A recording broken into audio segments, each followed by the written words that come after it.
In the summer of 1984, an Italian man named Silvano walked into a sleep clinic at the University of Bologna. He didn't come looking for a cure. He came because he knew exactly how and when he was going to die, and he wanted to leave his brain to science. For 2 centuries, his family had been haunted by a curse.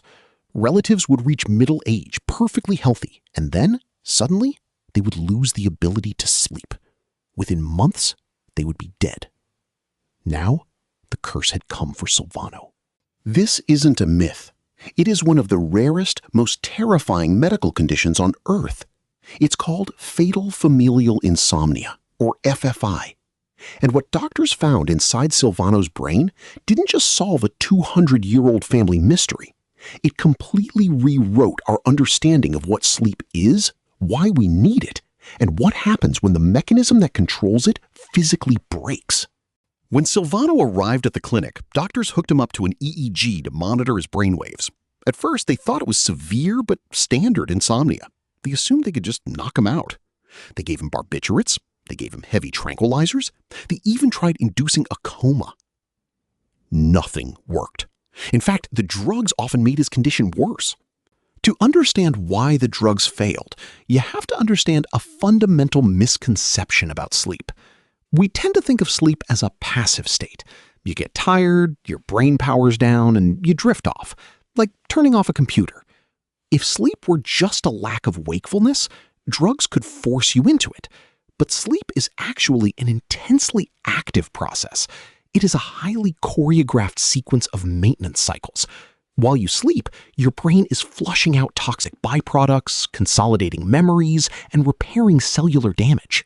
And all of this active maintenance is controlled by a specific gatekeeper deep inside the brain, the thalamus. The thalamus acts like an electrical switchboard.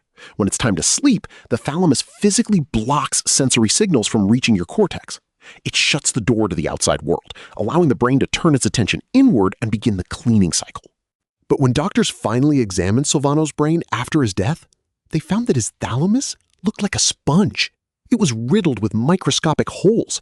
The tissue had been eaten away. The switchboard wasn't just malfunctioning, it was gone. Without a functioning thalamus, Silvano's brain couldn't block out the world.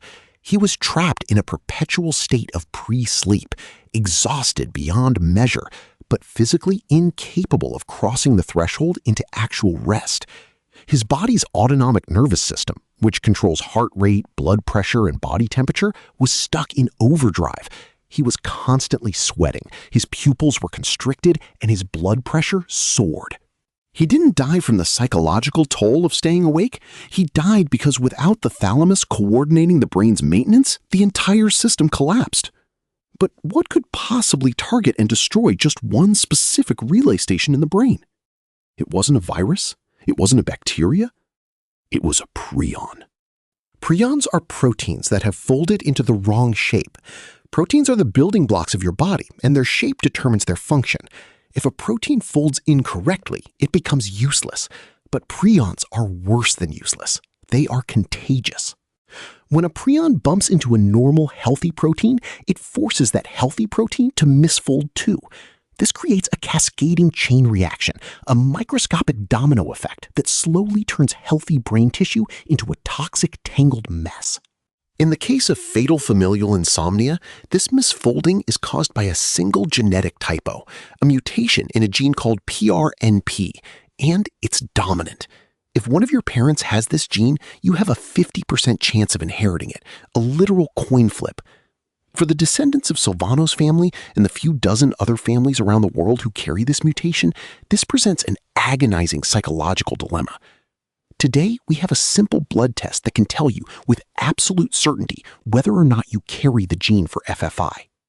But if you take the test and it's positive, there is no cure. You will know that one day, likely in your 50s, you will stop sleeping and you will die within 18 months. Faced with this terrifying reality, many at-risk family members make a profound choice. They refuse to take the test. They choose the anxiety of the unknown over the certainty of a death sentence. They prefer to live their lives without a countdown clock ticking in the background. This refusal to know created a massive hurdle for researchers trying to find a treatment. How do you test an experimental drug if the people who need it refuse to find out if they are sick? The Italian researchers who first studied Silvano came up with a brilliant and heartbreaking solution. They launched a 10-year clinical trial using an antibiotic called doxycycline, which had shown promise in blocking prions in laboratory mice.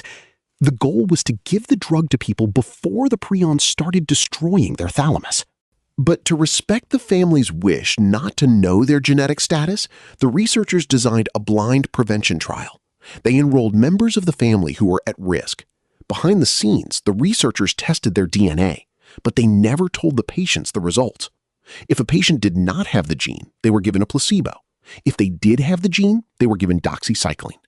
Quietly, for 10 years, these people woke up and swallowed a pill.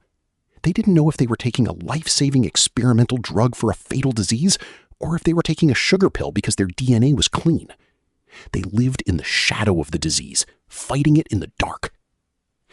The final results of the human trial are still pending, though recent animal models suggest doxycycline might not be the silver bullet researchers hoped for. But the trial itself stands as a testament to human resilience.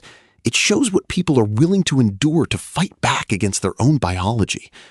We spend a third of our lives asleep. We treat it as an afterthought, an inconvenience, a psychological state we can hack with caffeine or force with a pill. But fatal familial insomnia reveals the terrifying truth.